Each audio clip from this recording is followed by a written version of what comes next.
लक्ष्मी निवास या मालिकेच्या येणाऱ्या भागांमध्ये आपल्याला खूप नवीन नवीन अशी रहस्य उलगडताना आपल्याला पाहायला मिळणार आहे, ज्यामध्ये आपल्याला पाहायला मिळतं आहे की जयंत आणि जान्हवी एका फंक्शनसाठी चाललेले असतात. त्यानंतर रस्त्यामध्ये ललिता म्हणजेच विश्वाची आई रस्त्याने चालत चाललेली असते.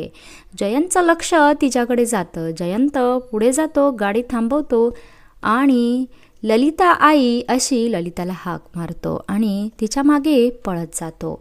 त्यानंतर जयंतला बघून ती सुद्धा खूप खुश होते. जयंत लगेच ललिताच्या खूप आदराने पाया पडतो आणि ललिता मग जयंतला आपल्या मिठीमध्ये घेते. त्यानंतर ते दोघं अगदी खूप प्रेमानं बोलत असतात. त्यानंतर जयंत ललिताला घरी येण्याचा आग्रह करतो.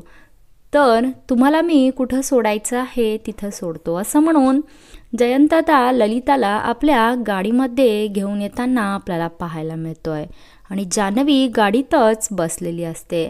यावरून असं लक्षात येत आहे की जयंतचं खूप जवळचं नातं आहे ललिताशी आणि ललिताचाच मुलगा विश्वा असतो. म्हणजे जयंत आणि विश्वा हे बालपणीचे मित्र असू शकतात, खूप जिवलग, आणि याचा उलगडा आपल्याला येणाऱ्या भागांमध्येच होणार आहे.